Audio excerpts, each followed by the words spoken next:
by Annelien. Please just fill it in as the attendance if you don't mind.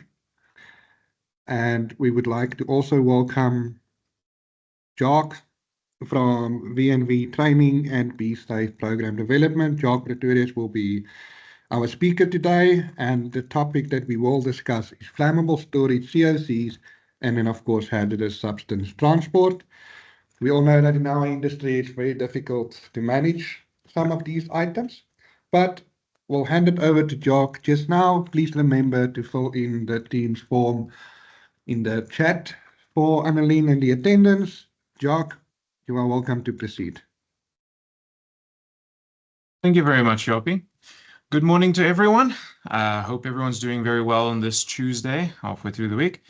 As Yopi was saying, I'll be your instructor for today, quote unquote, as my normal job is to be a facilitator for these topics. I'm going to try my best to give you guys as a streamlined sense of information as I can. There will be a question and answer session towards the end. You guys are more than welcome to write down or note down any questions that you want to ask as we go through it, lest you forget what you want to ask. We also have a chat window. For those of you that don't know, it's the same window where the form you must fill in can be found. So if you guys have any questions you might want to ask, you can pop it into the chat window, and then that'll be something that we can see for everyone.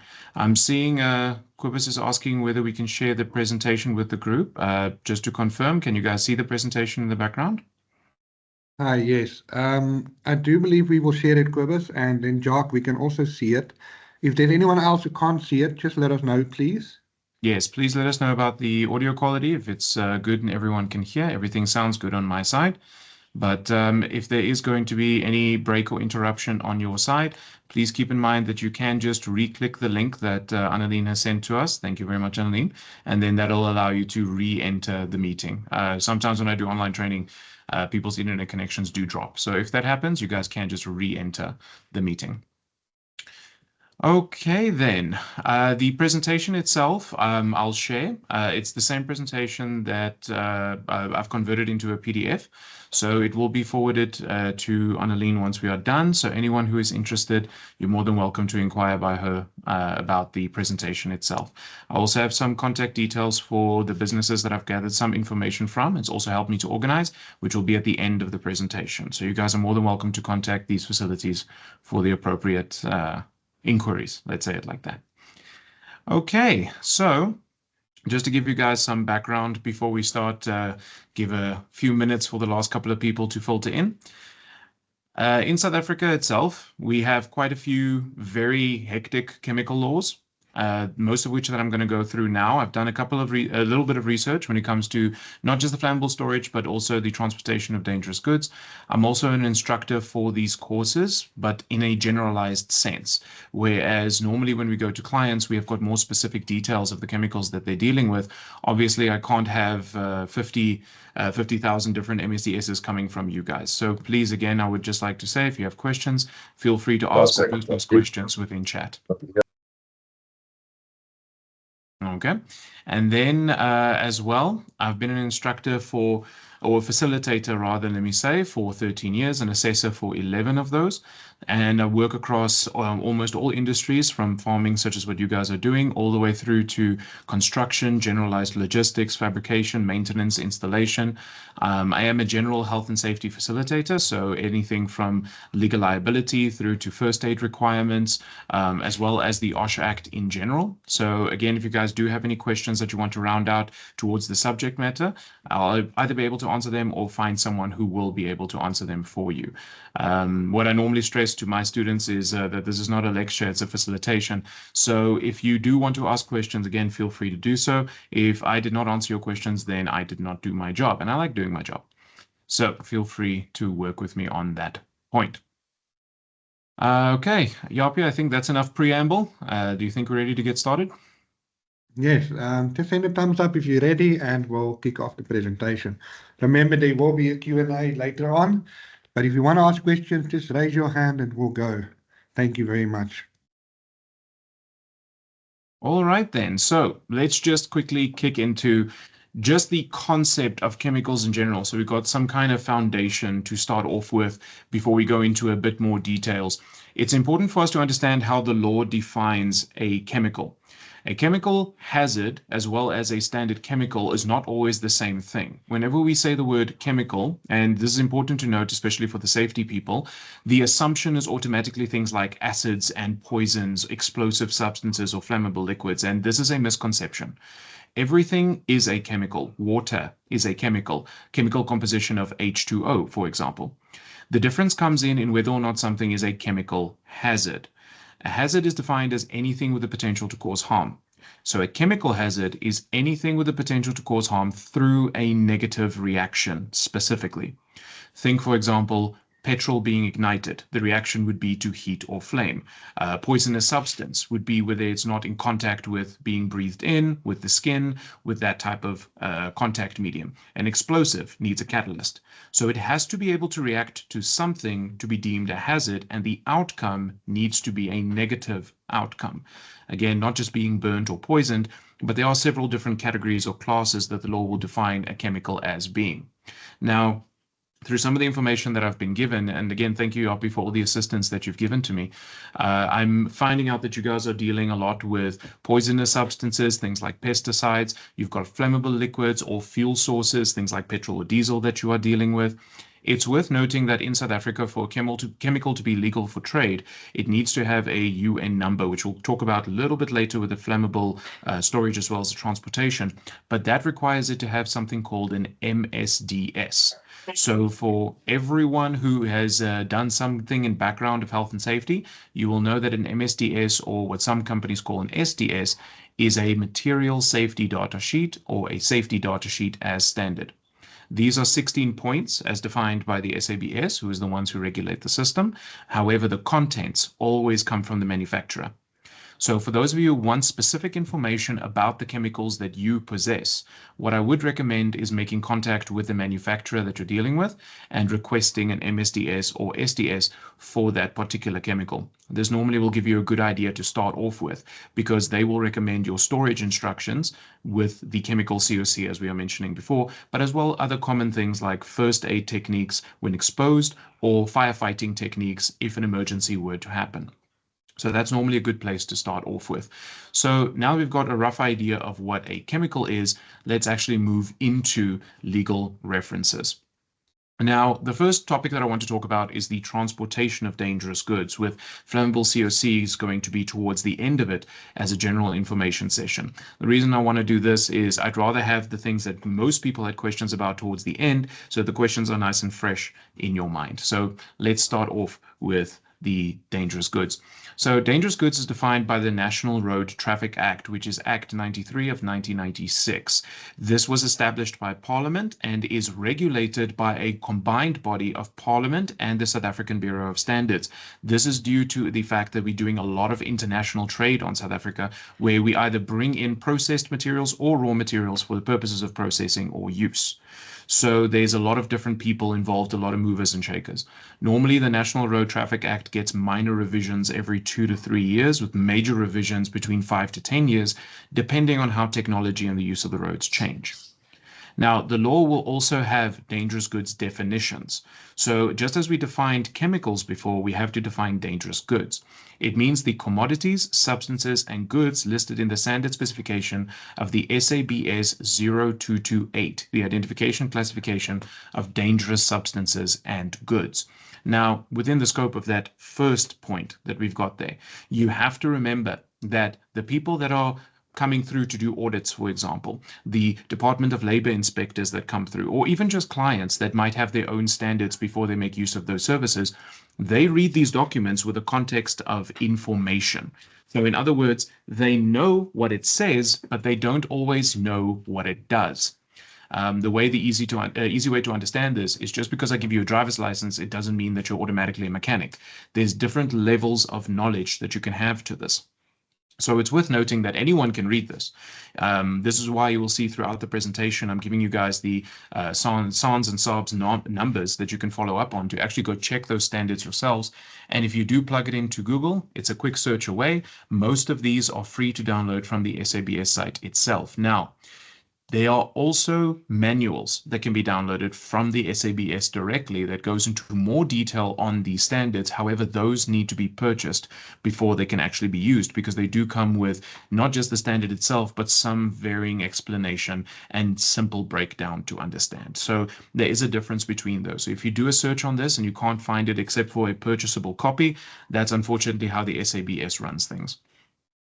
Then you get the, again, the SABS same standard we have there, 0228, but in the SANS, or South African National Standardization System, which is 10228, same number, same details. It identifies and clarifies each of the listed dangerous goods. Oh, I'm getting a little bit of feedback there. Just please note, for the prevention of feedback, if everyone can just turn their mics off. If you have a question, more than welcome to raise your hands. Okay, so I just start again. Identifies and classifies each of the listed dangerous goods and substances and set out information, including the United Nations number. Now, keep in mind that United Nations number, the correct shipping name, hazardous class assigned, and other information pertinent to the substance. Now, again, most of these regulations are not really there for you guys, because you know what you deal with. You know the chemicals you are purchasing with. You know what to use them for. But unless you're manufacturing them there by you, they become transported. Whether you are selling it or whether you are purchasing it for sale, it's coming through to you on a road. Now, if some kind of emergency were to happen, the people who are likely to respond, such as the police service, fire department, ambulance personnel, they don't know anything about the chemicals that you guys are transporting. So to them, it's a critical thing that they need to be able to access documents and get information and grab those stuff very quickly, so they can see what kind of fires they're dealing with, or what is the nature of the spill, and properly environmental hazards that could take place. It could be something as simple as oil or diesel causing a spill, where your hazard is cars just skidding off the road. But then if you look at it from an environmental standpoint, it could also poison the soil, and then we can't use that soil anymore. So they would have to mobilize the correct entity to remove that soil and then dispose of it properly. This is where the UN number, which we'll refer to quite a bit, or United Nations number, comes in. Because a lot of the chemicals we are dealing with are free for international trade, and we are processing quite a bit here in South Africa, but we're also importing a bunch of stuff. That this is an international system that we are actually making use of. We have our own regulations inside of the country as well, and we'll get to those a little bit later. But for general purposes, we do conform to international laws and standards. So if you guys are struggling with some of these things, it's little comfort, but just know that everyone around the world is struggling with this right now. We are under the weight of bureaucrats. So the United Nations number is critically important for us to know what type of substance we are dealing with. Where can I find this UN number, as well as the shipping name, the hazard classes? Again, I will refer to you back to the MSDS, as I mentioned before, which can be obtained from the manufacturer of the chemical. All the information can be found within the 16 points of that MSDS. Okay, moving on to the parties involved when it comes to transportation of dangerous goods. Well, the first party is the consignor. This is a legal term, once again, that is being used. So whenever this word is thrown around, it has a specific definition. It is the distributor, a person offering dangerous goods in excess of the exempt quantity for transport in a vehicle. Now, that term of exempt quantity basically is the threshold. When does it become a problem? If, for example, you go buy a tub of chlorine, let's say, for the purposes of a swimming pool at your private house, then that chlorine is considered a dangerous good.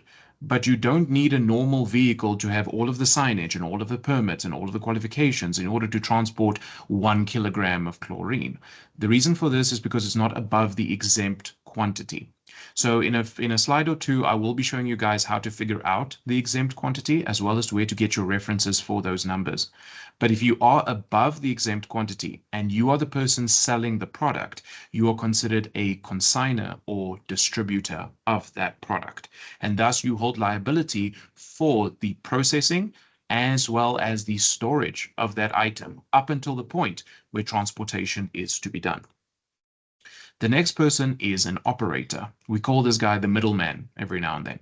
So they're the transporter of goods, a person registered to do so, and the operator of that vehicle. Now, Operator could be a shared responsibility between the actual driver of the vehicle, who's then also referred to as the qualified person, or the owner of that vehicle, which could be a logistics company that specializes in that type of thing. Yes, Yapi, I see you raising your hand. Yeah, I'm sure you're going to get there eventually. But when you look at transport dangerous goods and you mentioned a registered operator, it reminded me that sometimes when you have hazardous waste or you have spilled diesel onto the ground and now you have to dispose of that ground, is any person allowed to transport that polluted ground or soil to the waste bins, or must it be someone who's registered with some waste management council that you have to hire and This will dispose of it? depend on the nature of the waste, unfortunately. So, just as a simple example, I had a client recently that ran into a problem very similar to that, where they had an injury on a construction site where a person unfortunately got a cut into their hand. It wasn't anything fatal or life-threatening, but there was a great deal of blood involved. So the blood had dripped onto the soil. And the safety officer had a good question for me in asking that, does that soil that it now has blood on it, does it count as a biological waste agent? Because the law is very specific. You can't just throw bloody cloths or blood-covered bandages. You can't just throw them into the garbage because, unfortunately, again, it's biomedical waste. So did he have to contact a company in order to get rid of just the soil, or could they scrape it up and throw it away? This is normally up to the discretion of the individual person whether or not they would like to do this, but there are regulations for that in place. So normally the best question to ask is the people doing the disposal. However, this is a little bit of a double-edged sword. You can take a company, for example, like SpillTech. SpillTech is run, and then I'm not sponsored by them, by the way, but they are someone that almost all of my clients are using when it comes to transportation of dangerous goods. They are a subject matter expert on the disposal of items, not just the cleanup afterwards. A lot of companies do refer to them in this manner. However, they are the subject matter experts on the situation, but they're still a company that wants to make money. So if you are going to contact them to ask them about these types of conditions, they might just want to be selling you a service or sell you a product. Now, it's a good service, don't get me wrong, but you're not going to ask the milkman which type of milk is the best milk. He's going to offer you the most expensive one he's got.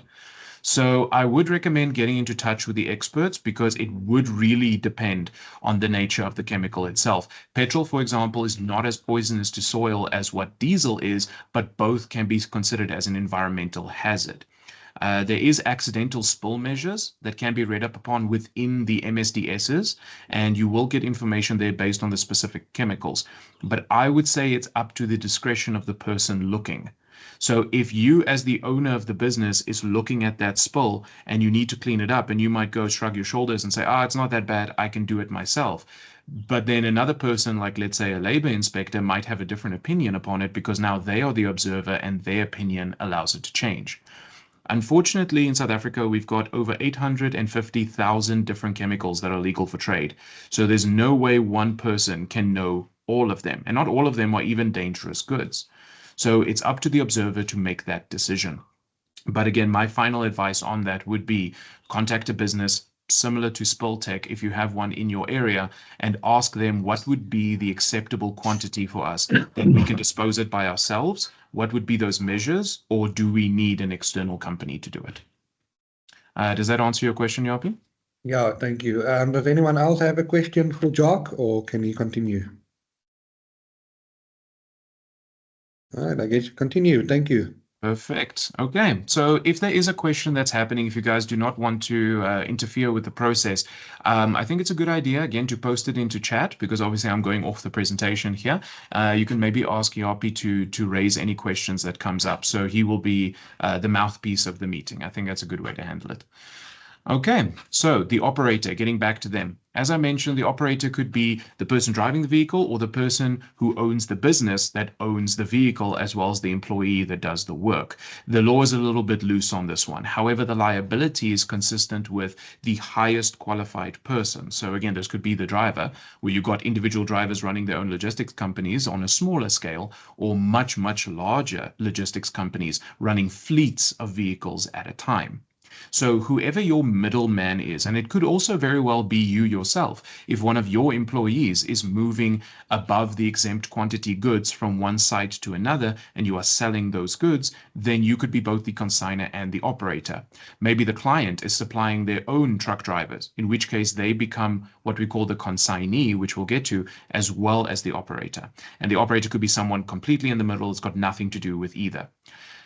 Either way, the consignor has to ensure that all parties involved are within their legal scope, within the legal limits of their responsibilities. In other words, are the operators qualified? So if they're not your operators, you might think, okay, but it's not my problem. But due diligence means that if you're engaging with a business in good faith, that you would ask them for the correct paperwork. Okay, you're sending me a driver. Can I please have his driver's license with the dangerous goods permit? Can I have the dangerous goods declaration, the MSDS? I want the truck's last inspection, the last service. You can ask for these documents. And if the operator themselves are now sitting there with a mouthful of teeth and they don't know what to give you, they might not be a good fit for what you need within legal scope. Because although if an incident happens, you won't be blamed, the operator will be blamed. The operator can say, well, I was never requested these documents to do business with the consignor or the consignee, and thus you will be roped in as, let's call it collateral damage, because government's always looking for a way to fine people. And then lastly, we've got the consignee. This is the receiver, the person or organization receiving the dangerous good. So this would now be, again, heavily dependent on the nature of the good. If it is a solid, it's something contained in a box wrapped in plastic on a pallet, a general warehouse would suffice. If it's a liquid, you might need to look at something like a silo to house that liquid, or specific storage mediums in order to do it. If it is some kind of raw material that needs to be processed, do you have the correct processing methods in order to do it? It's just one of those things that, again, the consignor has to ensure that if they're selling a product, that the person accepting that product actually has the correct systems in place to receive it. Now, you might ask again, if you go to a shop and you go buy a chemical there, nobody there is asking you if you've got the correct storage or if you know how to use it or any of that stuff. This is because it's a private sale, and private sales do not handle within what we are having here. When we're dealing with corporate, industrial, any type of business agreement or business sales where entities are involved rather than individuals, those rules become a lot more strict. So if you are the consignor, you have to make sure the operator has the correct vehicles to transport your good, as well as the consignee has the correct systems to store the good once it's been delivered. And if you are the operator, you must make sure that you got all the information from the consignor about the product you are about to transport, as well as giving the delivery instructions to the consignee so they are prepared for your arrival. And if you are the consignee, then that means that you need to hear from the consignor whether or not you have the correct systems in place before that delivery is even dispatched, as well as the correct accommodations for that operator. You might not have the correct road conditions for certain types of trucks to enter the area. And again, those questions should be asked, because if a spill happens on a public road, and we'll get to that, government does become involved. But if it happens on your site or on their site, it becomes the responsibility of the owner of that site in order to do cleanup and any type of due diligence that needs to happen after that. So generally, these are the parties involved when we're talking about the moving of dangerous goods. Next, let's talk about the vehicles. So, above exempt quantities is something that I mentioned before. How would you know if you have enough dangerous goods to classify that you need to transport them as dangerous goods? So this is something we can find in the SANS 10231, specifically Table C, which contains every type of chemical that they will warrant as a dangerous good. Now, this is a lot of reading work to do, unfortunately, but you are fortunate if you are already a registered manufacturer, or you are a client of a registered manufacturer. They might have this information on hand for you immediately. Because what you will do is you will go into that table and look at either 7.1 as a single load, where you're only transporting one good at a time, or 7.2 as a mixed load, where you might be transporting multiple goods on the same vehicle at the same time. A lot more rare, but it does happen. You would then go do some mathematics to figure out if you are above the amount necessary to classify it as dangerous goods. So the way you do this is that you have to do the mathematics of A equals Q times F. A being the result, the number of units that you're dealing with, is that is the number we're trying to find. Q is the quantity that you're being transported with. Again, this will depend on if it's a solid or a liquid, whether you're calculating in kilograms or liters. It also depends on the registrations of the operator themselves, how their vehicles are going to load. Not every vehicle can load every good. For example, both milk and acid are liquids, but you can't load milk and acid into the same kind of vehicle. Acid will need special consideration so that it doesn't eat through the container, whereas milk will need special considerations as to not contaminate the milk while it's being transported. So that when you say quantity, it has a couple of factors attached to it. But again, all that can be found in C1. And then F is the factor of column 7 of the table of C1. This would be the hazard factor. Again, looking back to our milk and acid example, acid is just a little bit more dangerous than what milk is under normal circumstances. So if you spill milk, not much is really going to happen except, there's going to be a smell in the area for a little while. But you spill acid, it becomes dangerous. That could eat people's tires and cause accidents. People get out of their cars. It could melt into their feet, goes into soil, creates environmental contamination. So your factor under column 7, your risk factor, will be much higher with certain chemicals than it will with other chemicals. Now, if you take that quantity and you multiply it by the factor, you get A as a result. That result, if above 1,000 units, as you can see on those lines, you will be considered as transportation of dangerous goods. So coming back to my example before of the chlorine, if you go buy a 1 kilogram tub of chlorine, although chlorine is very dangerous, it's a corrosive substance and it does contaminate the area, it is in a low quantity. So it doesn't go above 1,000 units, so it doesn't qualify as transportation of dangerous goods. Yes, Yapi.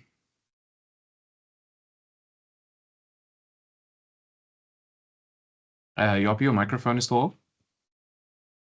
Hi, sorry about that. No worries. We have a question from Carl. I just want to ask you quickly. It's in the chat if you want to read it as well. Is the storage operator the consigner if the goods are moved from a central chemical store of the storage operator to a specific storage facility of the same storage operator?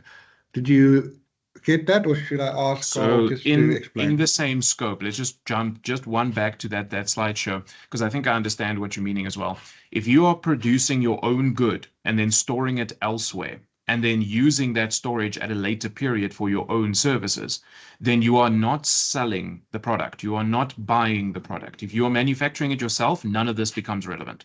So you are still considered as the operator with no consigner and no consignee responsibility in place, except within your own business parameters. So the simple way to think about it would be is that if in my own house, I want to move a bottle of chemical from under the sink into the bathroom, both locations are owned by me as well as the chemical. But I still have to do my due diligence of wearing a mask and wearing gloves before moving that chemical. So you have the responsibilities of an operator on you, the correct vehicles, the correct loading and offloading of the product, the correct storage of the product.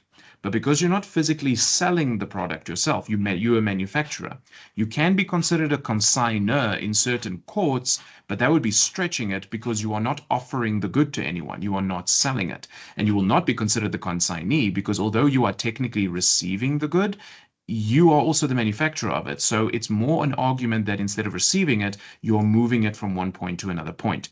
So it'll come back to that idea again of due diligence. Have you done within your all your processes everything you ought to have been doing? Is all your storage containers of the same quality, the same inspection? Are all the workers in all of these facilities trained in the same manner? Do they all have the same PPE? Is the road conditions and vehicles used to transport between these locations all kept in the same operating capacity? And are all those drivers qualified? So even though all these people are your own and all these facilities are your own, you still have that observable problem of, okay, I'm not on a road, so government is not involved, but this is still my house. So is my rules in order? And if it's not, then you can still face fines, even if we're not looking at the transportation of it. It's just worth noting to clarify some confusion because I didn't say it before, but transportation of dangerous goods is implying you're going onto a public road. If you're not on a public road, it is not considered that. So if you're moving from one location of your own site to another location, let's say from a silo to a workshop, that is your own internal affairs, and they can be judged like that, whether they be adequate or not, but not on the basis of transportation of dangerous goods. All right, thank you, Jock. Carl, I hope we answered your question. If you do have a follow-up question, okay, we did answer the question, thank you.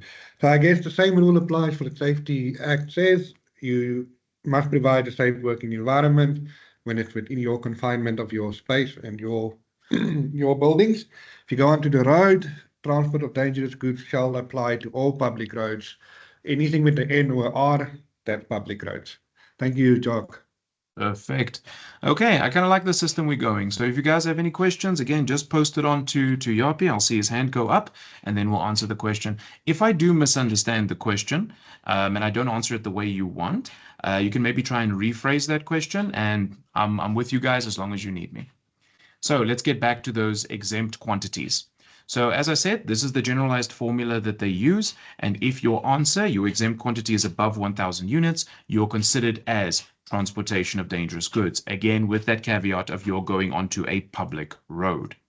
Now, if the vehicle has the capacity of above the exempt quantity, it must be registered for dangerous goods through the Department of Transport. It's not just as simple as getting your operator to apply for that license. Although we will talk about that in another slide, you must also have the vehicle be registered as a dangerous goods vehicle. Now, the reason why this is necessary is because when we say dangerous goods, it's kind of an umbrella term. Chlorine is not the same type of danger as diesel, is not the same type of danger as acid. So they would actually have to check the vehicle, not that it's good for dangerous goods, but for the specific cargo that you're planning to carry. And then the vehicle can only carry the cargo for the loads that it's registered for. So if you want to do some weekend transportation and that vehicle is not registered for the load that you are pulled over for, then they can actually ask you to stop that entire system, to bring the correct vehicle, decant or remove whatever is inside of that tank, and then take it back where it came from. So it's worth noting the vehicle is not just registered as a vehicle, but as a dangerous goods transport vehicle through the Department of Transport. Okay, further on the vehicles is another thing we can deal with, is the registration of the vehicle itself. It is subject to municipal bylaws, but generally these will be required. Now, you will hear me say this a bunch of times. Municipal bylaws goes obviously according to your municipality, and different municipalities are governed by different rules. I think you just need to look at speed limits on different highways in order to see that. The problem comes in that we have so many municipalities that it's difficult to get a consensus over what is acceptable over all of them. So I would recommend by you guys, you check your municipal bylaws by using exactly those words. You will say, for example, I'm in the Ekurhuleni municipality. So I will go Ekurhuleni bylaws concerning vehicle registration. And then I will be given a document. And these documents, again, when you plug it into Google, these documents are part of the law, so they are free of charge. They are not an SABS standard, which they can sometimes charge you for, depending on how complicated it gets. So it's just a short step in order to go do those researches. But please make sure you've got the correct municipality, because they do vary a little bit here and there, but in some cases, they have vastly different requirements than what you might need. So I looked over some of the most common ones, and these are the general consensus of what you would need. Although, again, please keep in mind, it's not an exhaustive list. So first of all, the certification of roadworthiness of the vehicle. Well, that's standard to most vehicles. You can't drive a car unless it's tested for roadworthiness. But I will comment that these days the traffic cops are quite bloodthirsty when it comes to roadworthiness, where they used to only check licenses and license discs. They are now required by the Department of Transport to do spot checks on tire conditions, as well as any major disruption to site, such as cracks or damaged windscreens. They're going to check for any type of fluids leaking from under the vehicle. If they find that your vehicle is not roadworthy and it doesn't have a roadworthiness certificate, the whole vehicle can be impounded. If they do find that you have a certificate but it's not roadworthy, if it's minor damages, they might let you off with a fine, or again, they might impound your vehicle with the purpose of releasing it later. Now, that does become complicated with transportation of dangerous goods, because there's actually no law when they do impound your vehicle, that requires them to have the correct storage for the dangerous goods that you are transporting. And some things are very volatile. If it's left in the vehicle for too long, it could cause a problem. So this is something where you would have to work very closely, maybe with a representative of the Department of Transport in your area, in your municipality, to see how they would deal with this. But of course, the entire problem can be sidestepped by just keeping your vehicle roadworthy. Secondly, we've got a motor vehicle license. So your standard license disc that is again valid for 12 months. Those have to be up to date. Then you have your operator card. This would be for the person that obviously drives the vehicle. They've got their general driver's license, but there's also categories that they need to have, such as a PRDP, which is the professional driver's permit, specifically for category D. Now, D stands for dangerous goods, but you also get category G for general goods and category P for passengers. This would be your bus drivers, your taxi drivers, people like that. So if you are driving around with cargo that is not considered dangerous goods, but it's still for the purposes of business and it's on a general road, your driver will still need a professional driver's permit for general goods in order to allow them to do that. Most companies that I've dealt with, while they are sending the guy to get his PRDPD for dangerous goods, they just register them for G as well, so they can just transport anything that they need to transport at any time.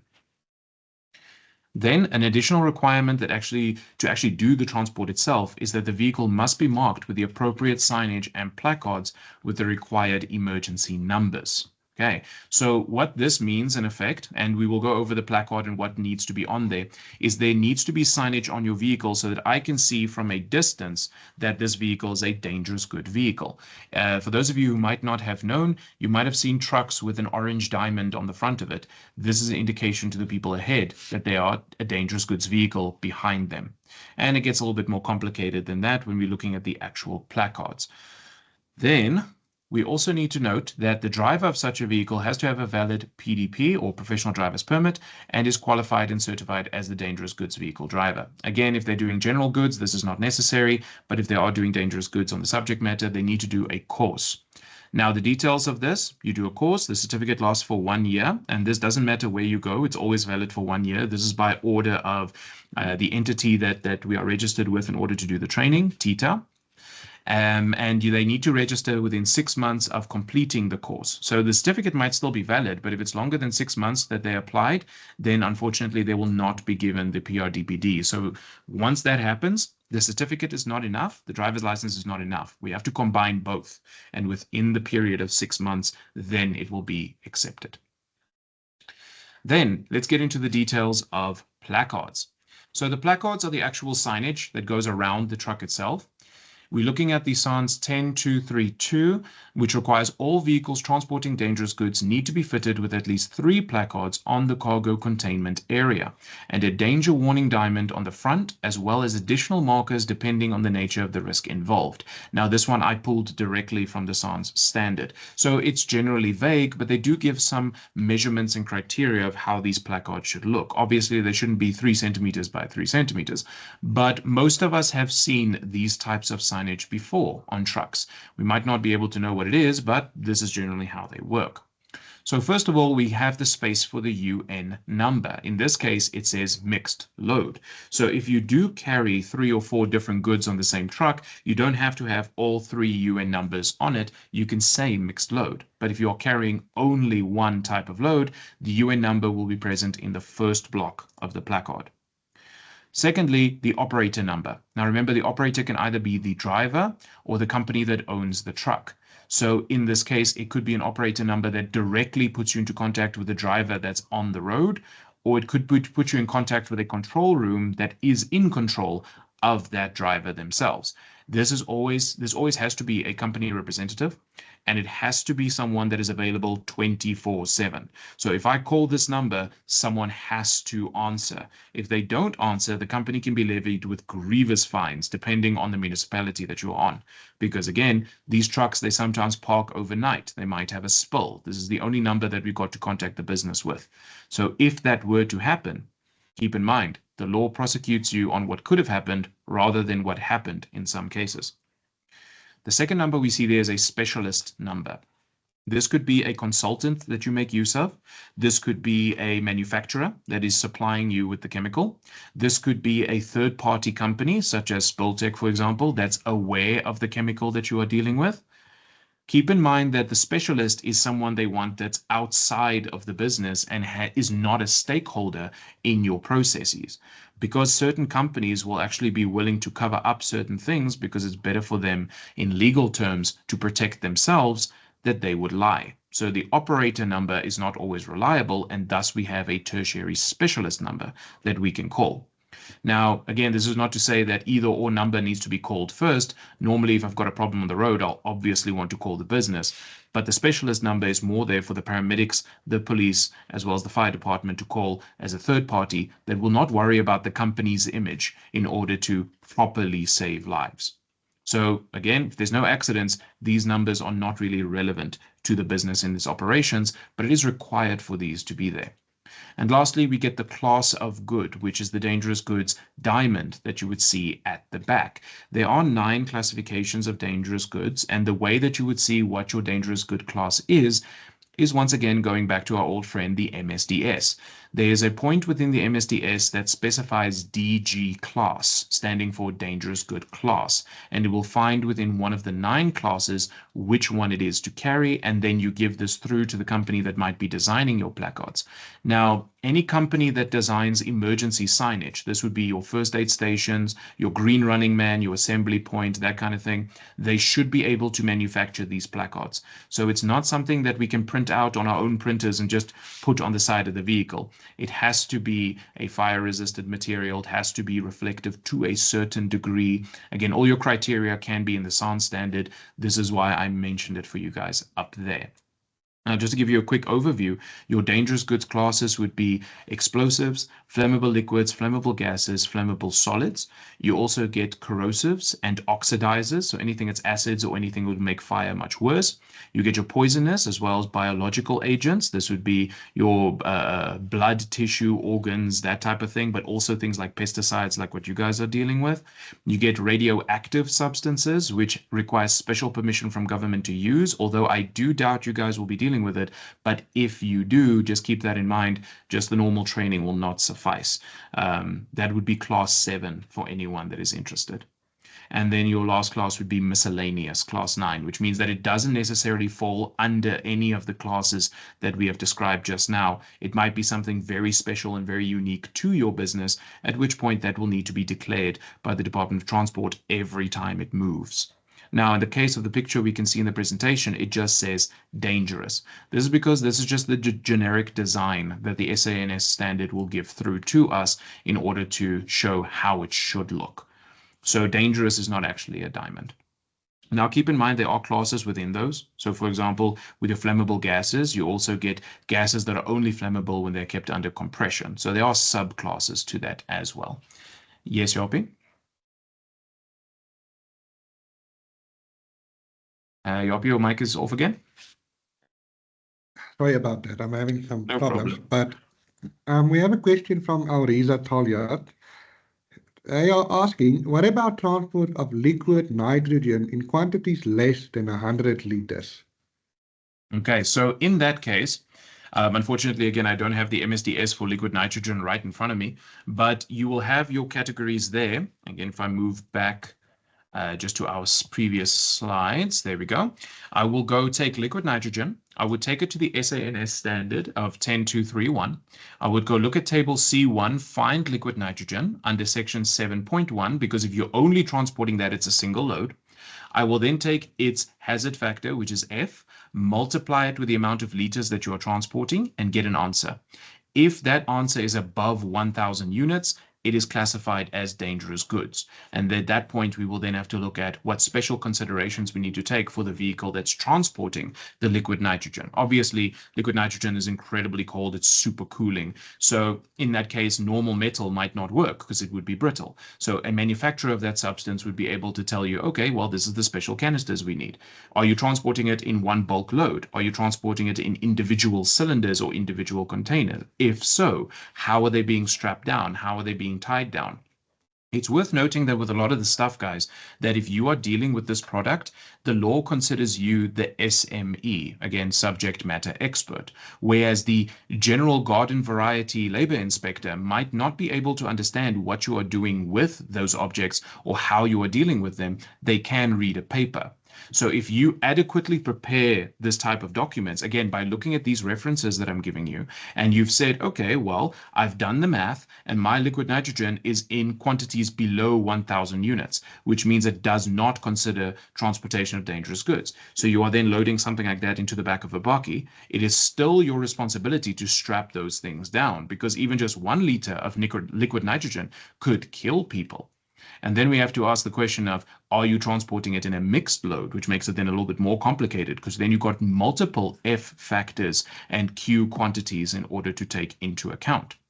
So it is unfortunately one of those things that unless you are transporting with the same vehicle, the same person on the same roads, the exact same quantities every single time, that it's going to give you a different answer every single time. So my recommendation, go find liquid nitrogen within table C1 under a single load if it's being transported by itself.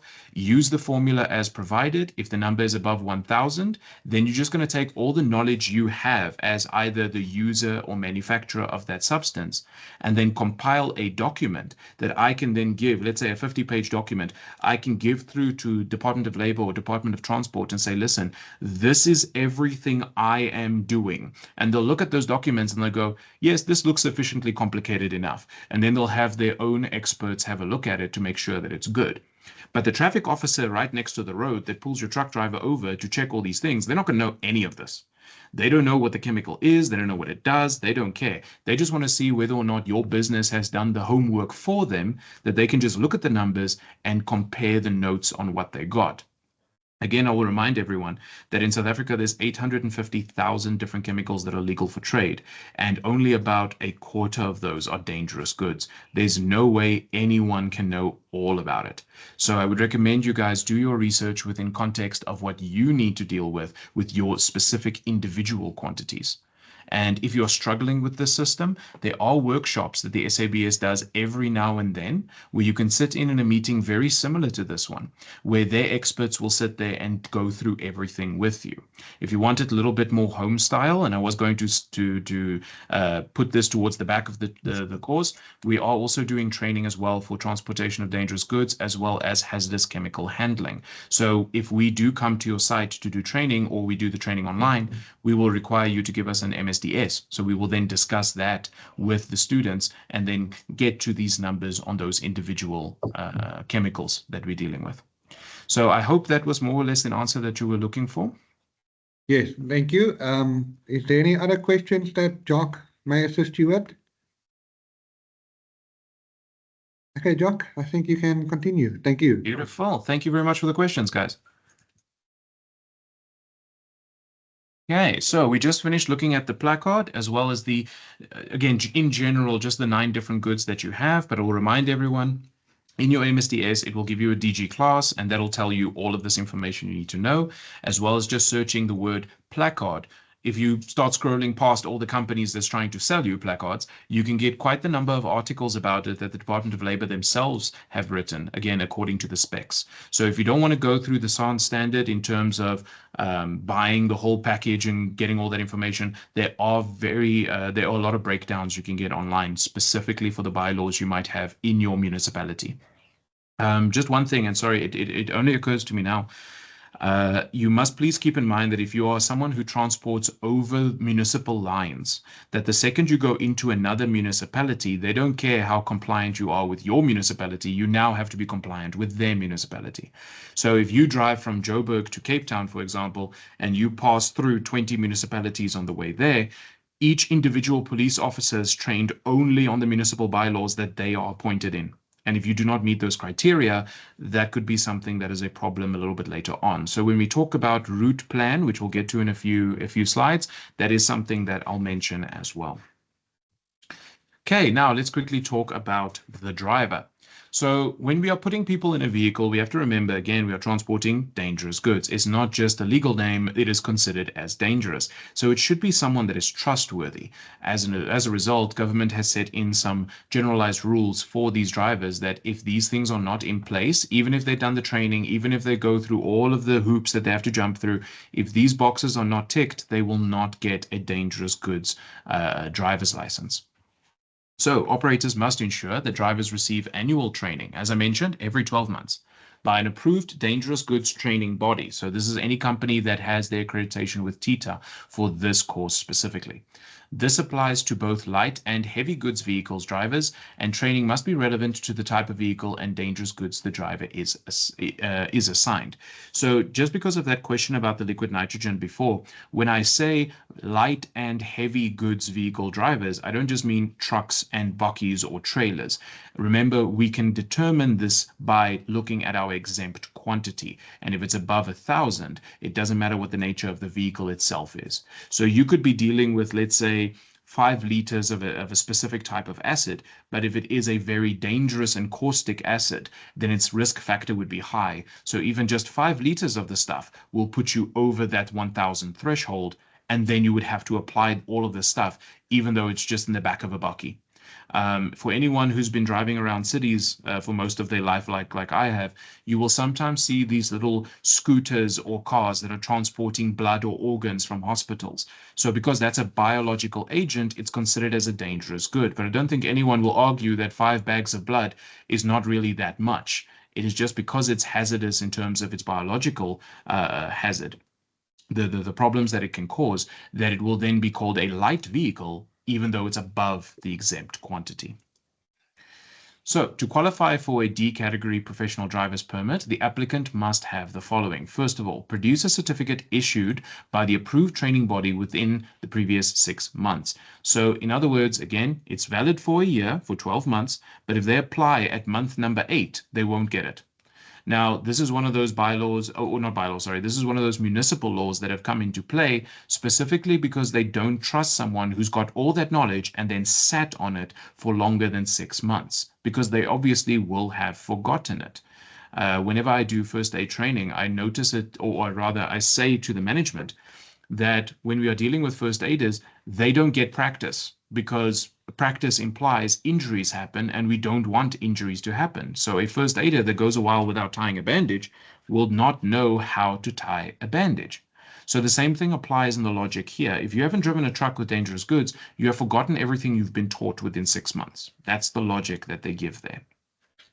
Further, it says it must be at least 25 years of age, so no younger people, let's say it like that, and have no record of any conviction of any crime involving violence in the last 5 years. So if they have any type of criminal record, you need to do a screening of your workers at that point. Now, keep in mind that asking them themselves to come to you with a police clearance report is not a violation of the POPI Act, but taking a copy of their ID to the police and wanting a criminal background check without their consent is a violation of the POPI Act. And I've had some companies run into trouble with exactly that, where they tried to do this from an administration standpoint.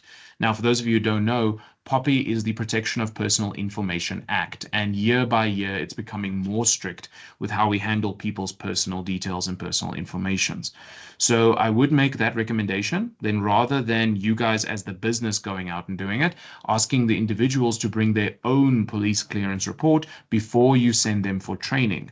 There has been some of my clients that have done the entire training, and obviously us as a third-party company cannot do a background check on their workers. We issue the certificate, then they go apply for the PRDPD, and then they don't get it because they have been committed a violent crime in the last 5 years.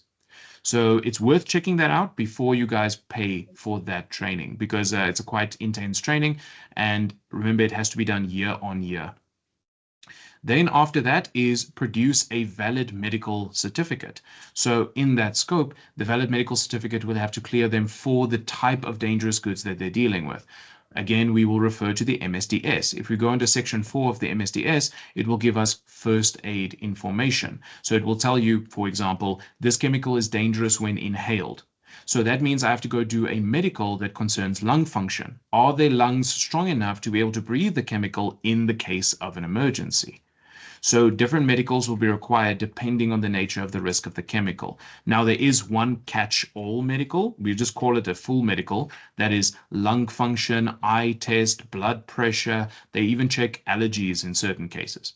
So how much more you want to go into medicals of it is a problem if you're going to deal with an area where you might not have that type of medical center around you. You might have to send that person far away in order to get it.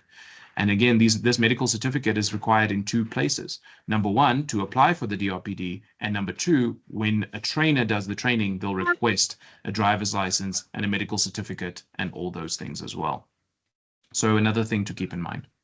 And then lastly, be fingerprinted and pass a police clearance check. So they have to be on the police record. If the police goes for fingerprints and they can't find the person on the database, they won't give them a PRDPD. Now, obviously, they're applying for this at the Department of Transport, but when you are making that appointment, as most transport departments have switched over to a digital system, then just notify them if you have someone, let's say they just turned 25, they've never been in a police station, just notify them that a fingerprints should be done because this person has not done it before. They will then make allowance for it, and they might actually just send them with an escort to a police station that'll get it done for you nice and quick. Normally, forewarned is best warned. So the more you know about the people that you're going to trust to transport these systems, the better off it's going to be for you in the long run when auditors and labor inspectors come knocking. So that's about the categories that we have to worry about for our driver. Next, we have to look at something called the designated space. So the designated space is an area within the cab of the vehicle that has to have certain documents in place. Again, not for the driver, but rather for emergency services if they need it. They can only get so much information from that UN number and calling the operator. This is one of those, it's a backup of a backup systems. So it is a space within the cab of the vehicle, orange in color, with the words documents in bold. So it looks like the picture that I'm giving to you guys now. So this has to be made of a fireproof material. So you can't just have a material packet that is orange with the words documents written on it with a permanent marker. This will unfortunately not be accepted. So in the context of this, again, it's for emergency services. They have to be able to break a window and reach in for it. And if the cab is on fire, the fire should not be able to damage the documents. So if you are transporting something that is generally low hazard, low risk, but it still qualifies as a dangerous good, you will look for the one on the right, a normal leather packet that has been treated with a fire retardant substance that will stop fire from reaching the documents themselves. These will then be placed in a fixed position, either on the space just behind the driver or on the dashboard itself, but it has to be clearly visible. If you are transporting something a little bit more often where it's different chemicals all the time and it's in larger quantities and you have more documents, you might want to go with the steel box that's on the left. Again, it's a specific type of steel that they use. Sometimes they galvanize it just to make that extra little bit of it. It's very, very strong, but then they will coat it again with a non-poisonous, non-corrosive paint and then put the documents word on it. This is very handy because it can be permanently installed in the vehicle and you just open the latch, empty it out and put new documents in if necessary. But these are generally the requirements of what there needs to be. So first thing that it must contain is something called a TREM card. Now, TREM card stands for Transport Emergency Card. This would be a one-pager, what we normally call it. If you go look at the MSDS that I keep referring to, it is 16 points. And depending on how complicated the chemical could be, it could be anywhere between 5 to 20 pages. Paramedics as well as firefighters don't have the time to read through all those pages to learn about the documents that they're dealing with on the road. So a TREM card is a one-page document that contains all the critical information for paramedic and firefighting staff to learn about the chemical that you are transporting. Now, there are requirements for these. You can find them in the same area we've got the placards, in other words, the SAN standard, and they have to be bordered on both sides and be one page. I see your video call. They missed your video call. Hello. Do you mind putting your mic on mute, please? Thank you. Sounds like there's some complicated stuff going on in the background. So the TREM card can be obtained either from a manufacturer. Again, if they're already making it, that means they're probably selling it as well as using their own guys to transport it. So if you've got a good relationship with the manufacturer, you could probably ask them for a copy of the TREM card and then just design your own. You can also, as I just said, design your own one from the ground up as long as it meets the legal requirements. Again, it must be one page and it must be bordered on both sides by red. The reason for this is so that it's easily identifiable in the heat of a moment. Remember, a firefighter might be dealing with smoke and poisonous gases and not have the time to sit there scrolling through different types of documents in order to find what they're looking for.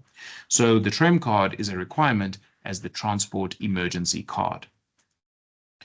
Then you also need what we call a DGD, or a Dangerous Goods Declaration. This is a quick rundown document of all the permissions your business has in order to actually do the transportation. You are declaring what you are transporting, what is the quantity you are transporting, the documentation of your driver, the documentation of the truck. Basically, it's just to say if the police pulls you over next to the road and say, I want to know what you're doing, this is a one-packet document that can be given to them that contains everything they need to know about that truck. So they can quickly scan through those documents, see what's going on, and then either send you on your way, or if again you're not meeting bylaws based upon the numbers in the DGD, stop you in the process. Then we've got route and delivery instructions. So the route and delivery instructions are a little bit complicated, and we've got, again, another slide that deals with this, but there has to be a copy of the route plan inside of the documents case so that the police can see where you are, where you're going, where you're coming from, and more importantly, are you where you ought to be? Because I don't know if you guys remember, but a few years ago, up here in Gauteng in the East Rand in Boksburg, there was a truck that didn't follow their route plan too closely, and they got stuck under a bridge. And this causes the LPG that they were carrying to explode, and it took out like windows in a hospital, killed several people, blew up a bridge. And this is just because the person was not where they ought to have been, and the truck got stuck under the bridge. So they've been cracking down on this hard. If you have a truck with dangerous goods demarcation, it's probably a likelihood that if police have a roadblock set up anywhere, they'll identify this from a distance and then they'll pull that truck over. Remember, all your dangerous goods vehicles have to have the orange diamond on front so they can be seen from a distance. And then one of the things they'll look at is the route plan. Now, if something were to happen where you have to deviate from the route plan, let's say there's roadworks or a road has been closed or there's some kind of accident and you don't want your truck to go close to it, the operator will be trained in their training to pull the vehicle over while they're still on the route and stay in a safe situation so that they can then contact you guys and then get further information based on that. So a good idea would always be to have a route B or a route C that they can follow. Most of the time, highways flow smoothly, and there's not really generally a problem for us to worry about. But if it does happen, it tends to be in the same places. So if you know in the area where you're about to do transportation, there are road closures, or there are chemical spills, or there is roadworks going on, have a route A that uses that path if safe to do so, but have an alternative route B and route C, and declare to your driver that if something were to happen on route A, that they must stop and be in communication with you guys constantly. Because again, if the police pulls that guy over, they see that they're not on the route they're supposed to be, maybe they're on route B, they will phone you and they will ask, are you aware that your driver is on your secondary route? And if you sound confused in any way, they will say there's a miscommunication between the company and stop the entire process right there. They have become very strict with the route plan because of that explosion that happened. So just do be aware of that.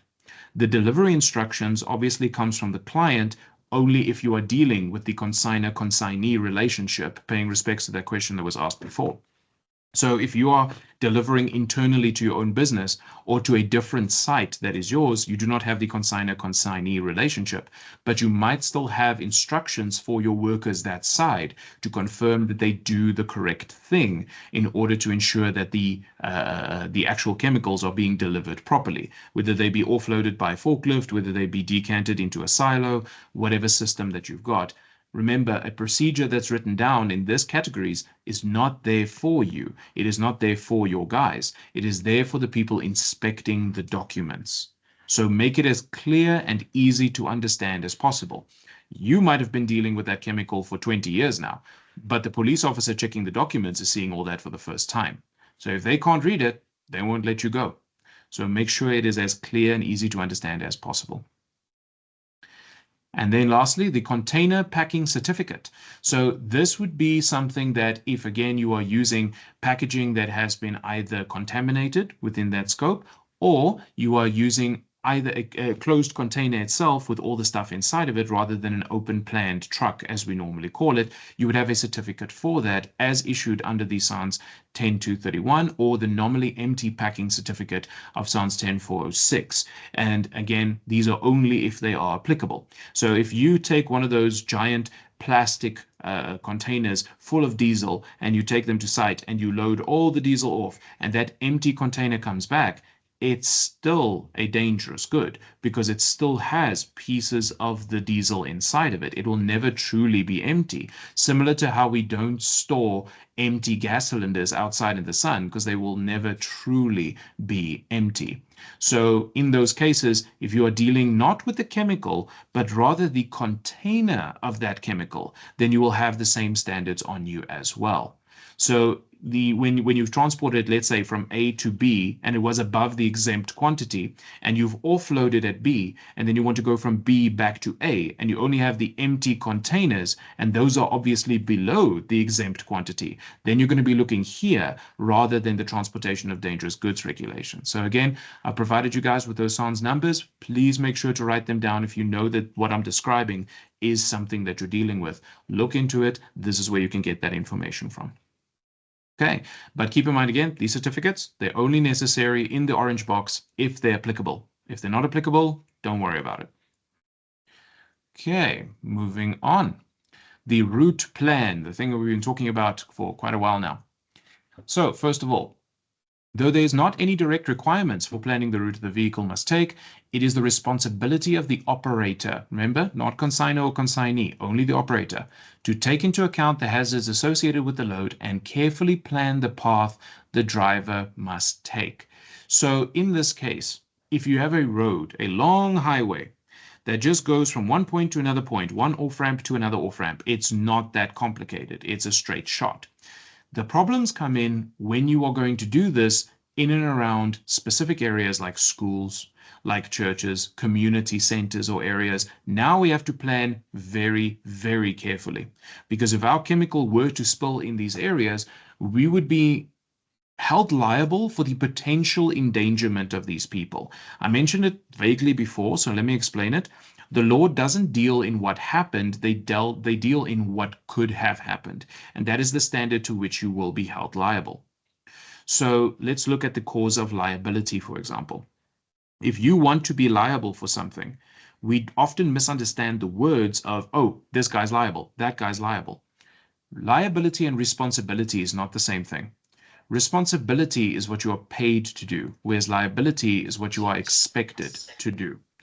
So if you are, for example, the owner of a dangerous good, you are expected to keep everyone else around you safe. Similar to anyone who owns a car is expected to stay within the speed limit.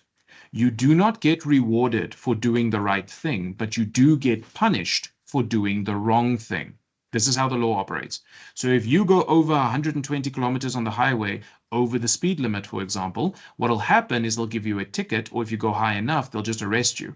But you haven't endangered anyone. You haven't killed anyone. Why are they arresting you? Why are they giving you a ticket? It's because above 120, your reaction time slows down. You can't react as fast as you can, as fast as the car can drive. So the potential for death is there, even though nobody has died. One of the courses I'm qualified to do is legal liability, and I'm required to do 5 case studies a month for ongoing health and safety courses. Now, it's scary when you go look in the court system that the majority of court cases that are taking place, that a person will be declared of, you have endangered this person's life as if they were to die. And then that person they're declaring as dead would be sitting in their courtroom still alive. Because it wasn't that they died, is that they had the chance to die. So your route plan has to go according to the concepts of liability, what you are expected to do rather than what you are paid to do. So let's look at some of those factors quick. Special considerations might be schools and hospitals. Guys, the government likes to keep everyone safe, especially children and the injured. This is why that's top on the list. If you create a contamination anywhere close to a hospital, then anyone within that area can go pull your MSDS, because most MSDSs can be pulled from any manufacturer for cases of emergency, obviously. They can read up the symptoms of what this thing can do. And if they can prove they've got those symptoms, guess what? They've been exposed by you, and now they are entitled to compensation by you. Schools work exactly the same. One thing that I did quite a few years ago, and it scared me quite badly, is I went to go do transportation dangerous goods training for a business, but unfortunately their site was under audit. So they didn't want me on their site at that point because obviously all operations had been shut down. So they organized the training for their people at a close nearby guest house. And the guys came with the trucks, they parked the trucks. We're sitting in the guest house boardroom, and we're busy with the training. And I look out the window, and it looks like kids had just come out from school. And as those kids were walking past the trucks, they were just grabbing the valves and starting to turn them. So I point this out to the workers, and they start panicking because it turns out the substance they're transporting is called caustic lime. It's a powder that they use to clean raw minerals as they come out of the mines. If you breathe that in, it'll melt you from the inside out, and the kids are playing with these valves. So we all rush out there and chase the kids away. Fortunately, the trucks were empty. But as I mentioned before, nothing is ever truly empty. And right there, we canceled everything. We picked up the trucks and we went back to site. And we declared that by the Department of Transport for what happened, because in case something were to occur. And you can never predict people. Again, those kids, they don't know what they're playing with. They don't know if it's a milk truck. So in the context of this, we have to take, again, what is expected of us rather than what we think is likely to happen. Yes, Yapi. We just have a comment from Ruan Stein. He says that usually when planning for the transportation of dangerous goods, risk assessments are required containing the planned route, road condition, bridges, weather, and etc. Ruan, thank you for your statement. Yeah, you're 100% correct in that, Ruan. Every single thing you do gets to be put down on a risk assessment. There's a simple question in court. Is it on paper? And this is what makes the route plan so important, because it has to come from somewhere. It comes from an assessment you made yourself, again, a risk assessment. It comes from previous incidents that has occurred, and you learn from those incidents. It comes from general things you see on the news, like I mentioned, the truck that's exploding under the bridge. You learn from that. You don't want to make the same mistakes. What can you document? Yes, we know a lot, but what can we prove? So now, Ruan, you're 100% correct on that. Weather conditions can play a role. You can have the density of traffic that can play a role. You've got, again, roadworks, as I mentioned before, that can play a role. So be mindful of where your trucks are going, where they are going to be stopped. And for those of you who have very high value chemicals or raw materials that you might be transporting around, keep in mind that we are in South Africa, unfortunately. This means there is a chance for the vehicle to be hijacked without the people even knowing what they're dealing with. So what precautions are you taking there? This is where you'll see the trucks with the signage that says, this truck will only stop for police, or this truck will not allow passengers or hitchhikers.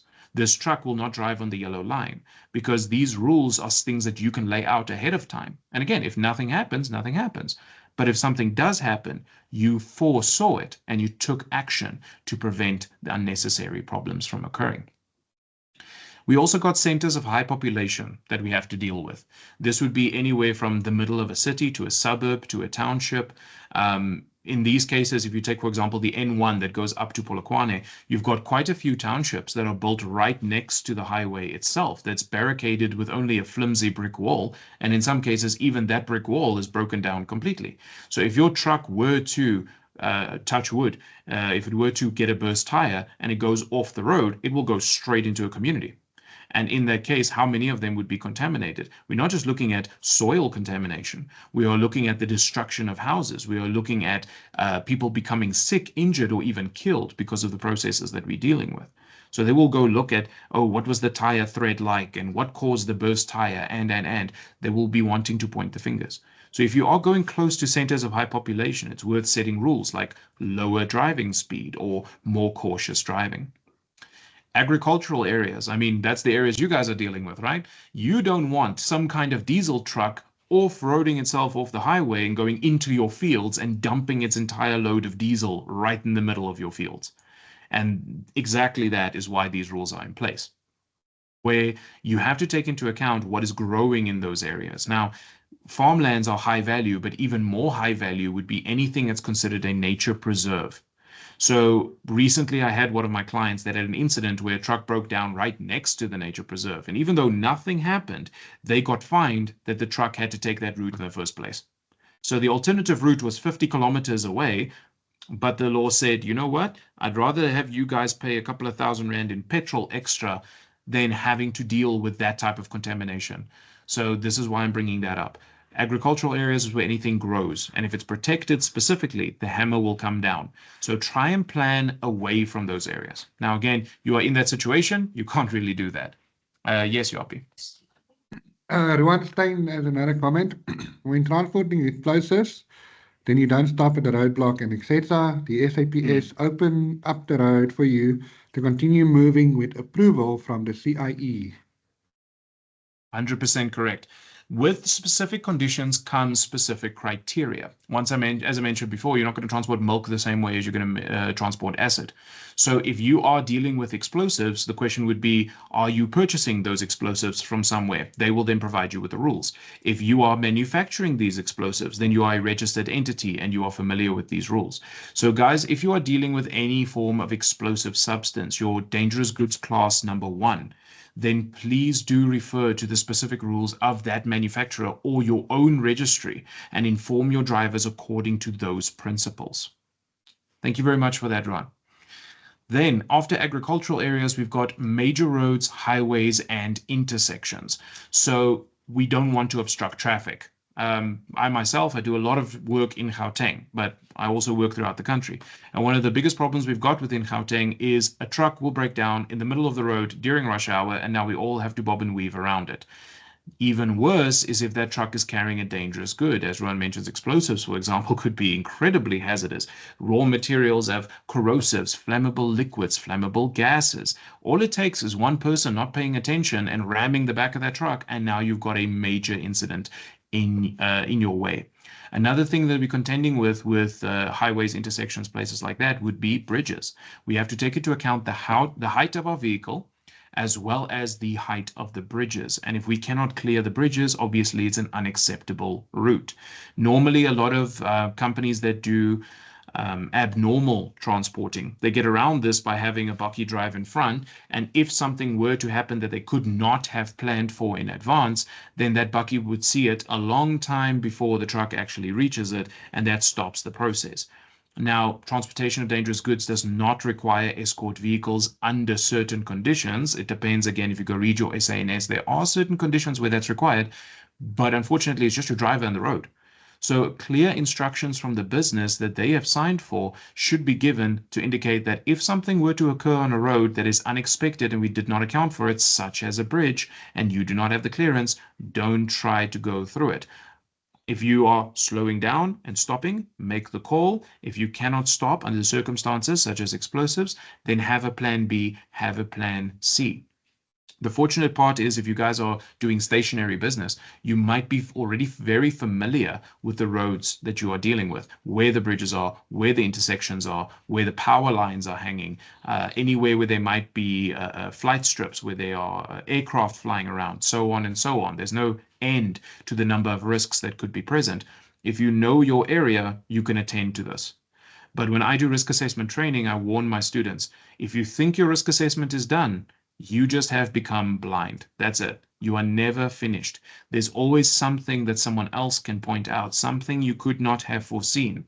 If safety and planning was enough, we wouldn't have accidents anymore. You have to sometimes account for the negligence of individuals, whether it be the driver or the planner themselves. Do not get complacent. Even if I've driven this road 1,000 times, it doesn't mean on 1,001 times it's going to be exactly the same. Something might change, and my driver needs to be prepared for it. Then factors that we need to take into account, again, the size and the weight of the vehicle. Certain roads have weight restrictions.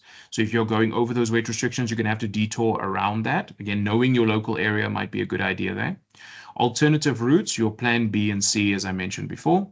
Accidental release controls. So if there is some kind of accident, what is your driver going to do about it? Because we would say, okay, well, the correct course of action is run the hell away. But that driver is also a representative of the business. which simply means that they cannot. And if they do so, that is a criminal act.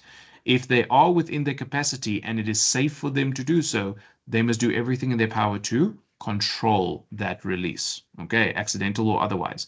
This could be having a fire extinguisher present that they can use. This could be a silicon-based absorbent in order to prevent that spill from reaching the soil, if we can keep it on the road, for example, the closing of certain valves. Whatever systems you've got in place versus the chemicals that you're dealing with, those should be thought out. You should never have the attitude, oh, it will never happen, because, again, nobody wakes up in the morning thinking these types of accidents will happen to them. They just happen. So how prepared are we for it?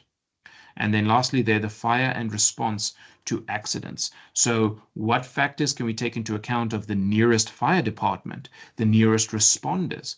This is one thing why I will keep referring to SpillTech, because I've seen time and time again, they are a very good company at basically fetching out. They've got vehicles on patrol. They've got the substances in order to neutralize the chemicals you've got. If you're one of their clients, you have supplied them with all the information they need, and they are ever ready in order to be there. Again, not sponsored by them. I've just seen them do good work, so I'll give them a shout out on that one. So please keep in mind that if you are in the middle of a highway and your fire department is 100 kilometers away, then it's going to take an hour for them to get to where you are. And this is accounting for that slow response time South Africa is so famous for. So if you take the failure of that system into account, what is your backup plan? Are you planning on failure? If that is the case, then you are very well prepared. If it's not, then the question will come up. Did you do your due diligence? Did you do what you were expected to do? Otherwise, you are liable. And then lastly, any incidents, including the transfer of cargo for any reason other than delivery, must be treated as an emergency, and the relevant governing bodies must be summoned, along with other service providers that you might be in connection with, such as SpillTech. So in an emergency, for example, you might call the police and you might call a security company that you've got an agreement with. So here, you might call the police to regulate the road, the fire department to fight fires, the paramedics in order to treat injuries, but then any tertiary company that you have contracts with that will also assist you in such a situation. Now, it's important to note that it says in any incident, including the transfer of cargo for any other reason other than delivery, must be treated as an emergency. So if your truck gets a flat tire, that is an incident and that must be reported. If your truck gets a flat tire and you want to transfer the cargo from one truck to another truck because we can't be late for the delivery, that counts as an incident.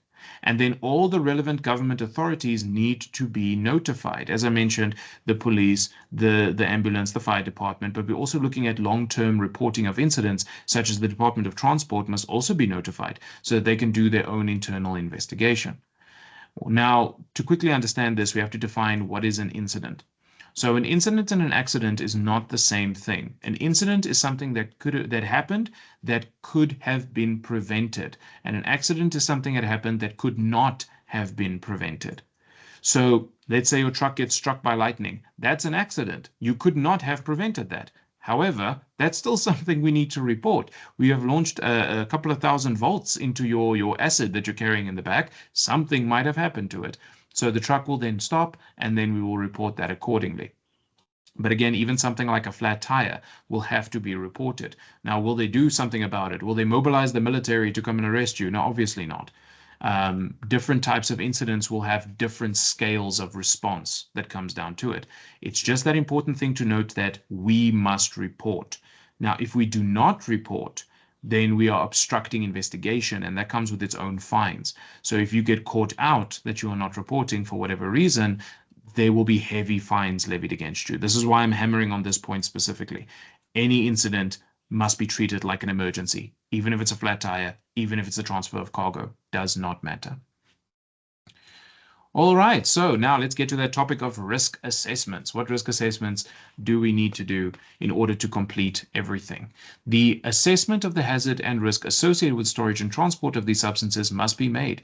Relevant sources of information will include the following. Now, before I give you those relevant sources, Keep in mind the documents have to be kept for a certain period. Now, we normally recommend you never get rid of these documents. However, if you go look at the GAR, or General Administration Regulations of Health and Safety, you will see that most documents are kept for a minimum period of 3 years. Now, if you do destroy them, you can, but if you've got the potential to store them, because you will have a history of provable, reliable information to show that you did not know about this, or if you did know about it, that your measures have always been good, your training has always been up to date, your standards have always been met. So if you can point to the past to prove your point in the present, then you are in the good books with the judge. Remember again, if something ever goes to court, or if you're in an auditor's court, which is just the boardroom in most cases, they don't know your business. They don't do what you do. They just look at the paper in front of you. And it can be something as simple as a forklift driver not reporting on his checklist properly, or it could be something as bad as a safety officer missing something vital inside of their risk assessment. So please keep in mind the nature of these documents. They are not there to educate us. We know our business. They are there to educate the ones that don't know the business, the workers that don't deal with larger scales, the auditors that aren't even in our industry. That is what these documents are for. Okay, so firstly, we can look at the SDS, or formerly the MSDS, the safety data sheet. This will give us a broad idea of what the chemical can do. Remember, I mentioned it's a 16-point document. This is everything from manufacturing processes, first aid requirements, fire and explosion data, the storage, the transportation, accidental release measures, short-term and long-term health problems if a person is exposed, and. You can get a lot of information from this. If you are the manufacturer, you're already making this because you have to be in order to be registered. But if you are not the manufacturer, you are just purchasing this from somewhere. A manufacturer can supply you with this upon request if they're not doing so by the point of delivery. Keep in mind that although a lot of things are requirements, there are some people that just don't want to follow the rules. So it's a good idea to ask these questions before you deal with the business rather than afterwards when questions are being asked. Then we look at the TREM card, or the TREC card. So TREM card, again, Transport Emergency Card, but what is that TREC? The TREC is when you are dealing with the European Committee. It's still transport emergency, but this is more when you're dealing with international shipping. So for example, if your logistics company has an agreement with an overseas entity in order to sell their product, so it comes by plane, it comes by boat, however it gets here, then you will be using the European Commission system, which is also based on the UN system, or the United Nations system.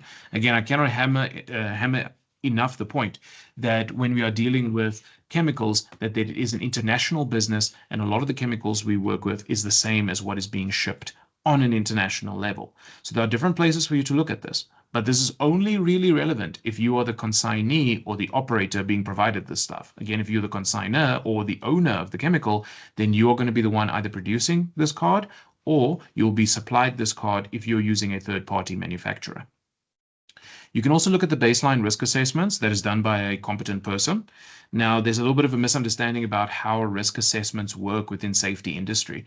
We've got risk assessments that are being done by workers, supervisors, or team leaders on a day-to-day basis. Those are usually also called 1-pagers or 2 to 3 pages, and they are just there as a checklist to make sure everything's in order.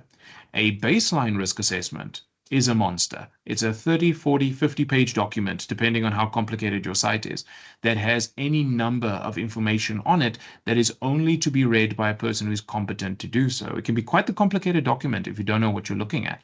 It contains every hazard that has the potential to happen, the risk factor that goes into the generation of that hazard. For example, is it more or less dangerous when it's raining? Is it more or less dangerous when the machine is in operation? They've got controls allocated to them. So how are we controlling the threat, stopping it from hitting our systems or injuring our people? They could have factors that take into account certain things are more dangerous on a Monday than would it be on a Friday, for example. Every company will have their own baseline system that they can refer to. So if it is dangerous to be kept on site, obviously it's dangerous to be transported on a road as well. So the one risk assessment will translate into the other one, but if the first one is not done competently, or there's it's got gaps in it, it's missing pieces, then the second one is also going to be missing pieces.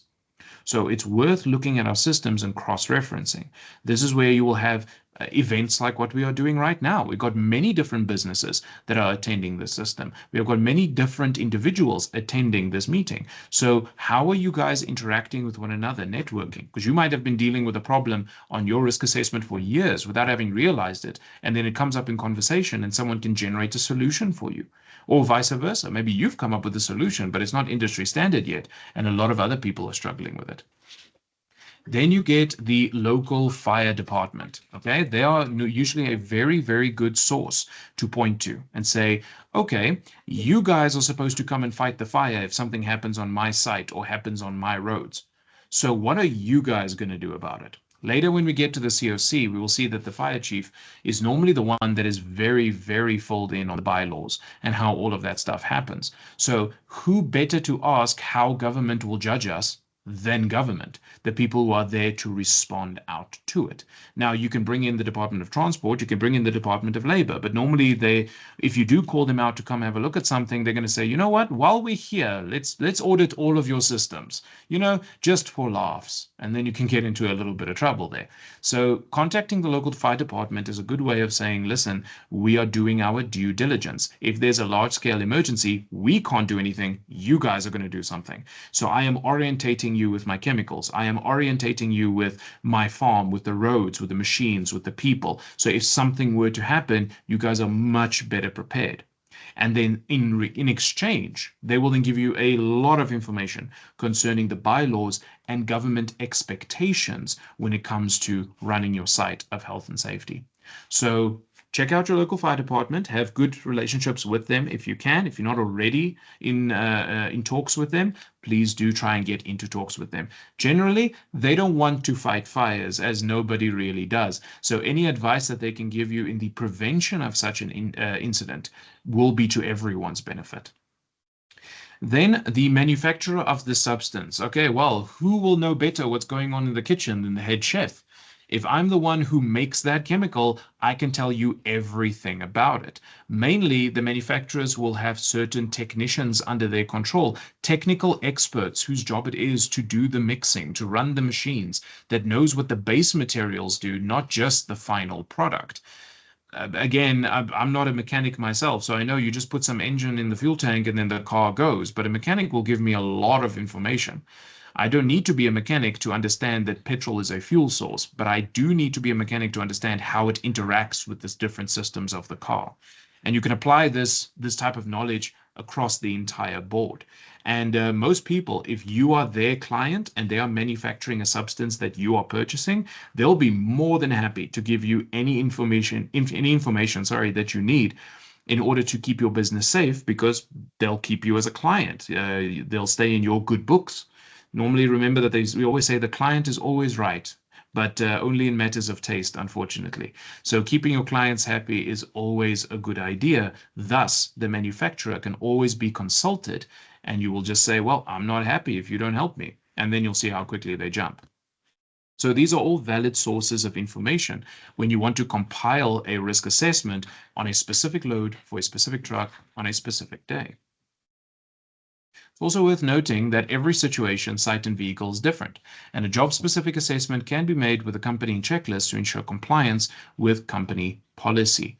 It's recommended these documents are kept for at least 3 years. So for anyone who wants the legal reference for that number of 3 years, as I mentioned, it's in the GAR, or General Administration Regulations, and this would be found in the OSH Act. Now, every different document will have its own regulations, but in general, it's safe to assume it to be 3 years, but you would want to do it indefinitely.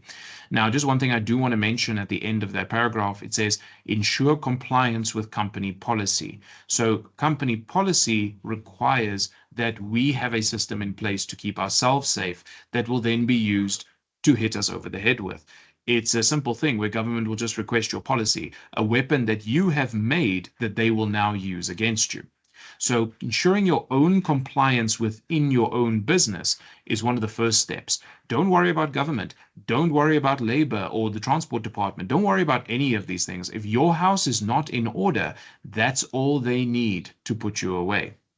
So there's civil liability and there is criminal liability.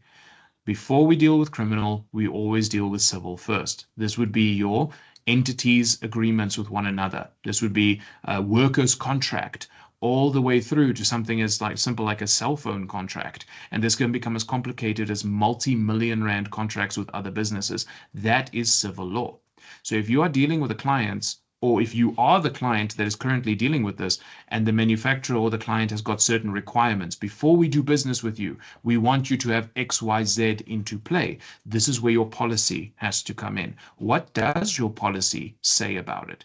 And it could be something as mundane as dress code. What PPE are we supposed to wear? Or it could be something as complicated as how we handle the chemicals, canting, decanting, if we are loading on offloading onto a silo, our storage areas. Again, it's your house, and your house should be in order. But that also means your house is your rules, and you get to lay down whatever rules you want to in order to keep everyone as safe as they possibly can be. Okay, moving on to spillage incidents. Now, again, what is an incident? Something that has happened that we could have prevented. It does not necessarily have to have a death involved. Again, if I find one of the pipes attached to the truck is dripping acid, I'm going to report that. It doesn't have to drip acid on someone. It's not something that I want to have happened. So an incident is an unexpected and unplanned interruption of the actions of a business that possess a tangible risk to health, safety, and environment. Again, take that into account, a tangible risk. Nothing has to happen. It just needs to have the potential to happen. So we need to look at our emergency preparedness plan. It's not enough to say, oh, that'll never happen, and then it happens. Then what's your plan? There's a great deal of companies that I've been to that do not keep their first aiders, for example, properly refreshed on the course material. Because I go through, I do the training, you get your certificate, I leave. If the company doesn't keep you up to date, and then in emergency, we've got all our first aiders running to the assembly point, but none of them grab the first aid kit. So what are they going to do at the assembly point? So how well is your systems used? You can have automated systems. You can have fire suppression systems. You can have fire extinguishers and hose reels and all of those things that are put into place. But if nobody trips the alarm, then we've got a problem. So here again, we want to look back at our risk assessment. What is our most catastrophic incidents? Is a silo capable of falling over? No, that'll never happen. But what if it does?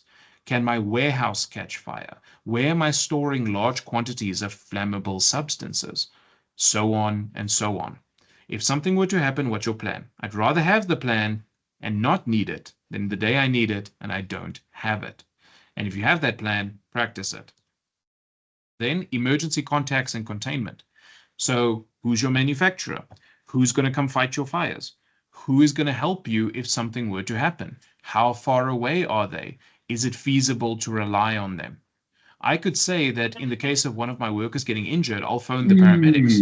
But if the hospital is 5 hours away, then that means that it's going to take 5 hours for them to reach me. So I might want to deal with other systems that also help me in that process. Maybe more advanced first aid training, or maybe a private company that is running locally that might assist me faster than paramedics can. Then barricading and demarking. If I do have some kind of spill that I need to deal with, how will we barricade? How will we stop that system from reaching soil, from reaching road users, from reaching pedestrians, visitors, outsiders to our business? How will we notify people that something is dangerous? Because I've seen companies close up an area with warning tape and then people will just lift it and walk past. So what signs are you putting into place? Then spill containment. What substances are you using? Are you using, let's say, wood shavings, or are you using any type of powder to absorb a fluid? Are you using a silicone base because the powder might be ignitable, causing a dust explosion? Are you using solid barrier systems made of plastic or silicone that does not interact with the chemical at all? Again, your spill containment can be checked with accidental release measures in your MSDS, where normally the manufacturer will tell you what the best way is to contain that spill. Then we've got potential fire hazards. Now, this is again another tricky one. Where is fire likely to come from? There's a plant that I visited recently that has a oxygen refinery on it that basically concentrates oxygen to 137% and then puts that into a chemical in order to get a certain reaction. Now, for those of you who know, we're only breathing in about 21% oxygen at any given time. So I pointed out to the safety officer that why is there smoking area right next to an oxygen refinery? And they got a little bit of a heart attack because they'd never thought about that. And then they had to move their smoking area. So fire doesn't just come from the sparks of a grinder or the hot point of a welding rod. Think about lightning, for example. Think about static electricity. Think about open or loose cables that people can trip over. Fire hazards can come from many different places. Where are they likely to come from in your environment? And of course, we're still talking about transport. So when was the last time all the cables on your vehicle was inspected? If you've got cables to track the vehicle, cables to check the contents of the load that you are carrying, cables that are just going to the back of the truck to make the lights work. What cables do you have, and are they being inspected? Because an electrical fire is actually more commonplace than we think. Then personal protective equipment, or PPE as it's referred to in the industry. What are you giving your workers in order to protect themselves? You can buy them an overall on the cheap, great, but if the chemical you're dealing with is acidic or corrosive in nature, is the overalls designed to take that impact? Are they chemical resistant? If the threat you're dealing with is fire, are the overalls fire retardant? The glasses, are they impact tested? Because you might be dealing with shooting stones or things like that. Oh no, we're just dealing with chemical spills. Okay, does that type of plastic react to the chemicals that you're dealing with? What fumes are you dealing with? Look at masks. How loud are the machines you're dealing with? Look at earplugs. Are they having to climb on top of the trucks? Working at heights training along with a safety harness. There's always something that we can put on a worker.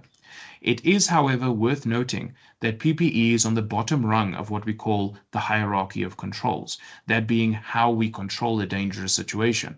Because unfortunately, a helmet only works if the brick has fallen in the first place. If we can stop that brick from falling, the helmet becomes unnecessary. So PPE is a last line of defense when we can't guarantee their safety. So unfortunately, just buying your workers a set of overalls is not just safety done and dusted. We have to go again through our risk assessment, indicate different controls, and then implement those accordingly to prevent the problem from happening in the first place. Then, in accordance with the Science 10.231, all incidents involving dangerous goods vehicles must be reported to the National Department of Transport within 30 days, compiling an incident report in accordance with Annexure D of Science 10.231. Now, this one, and I've again put it in italics because I've just quoted this directly from the legal standard. If you have any type of incident, and remember one slide ago where we said even offloading or even a flat tire counts as an incident, then these things have to be reported within 30 days. And you have to make use of the government forms, not your forms, specifically Annexure D. So if you just go search Annexure D of Science 10.231, it'll pull up a document that can be downloaded from the National Department of Transport, again, for free because it's their documentation. And having one at the ready shows that you are ready to comply as well as ready to respond if the need arises.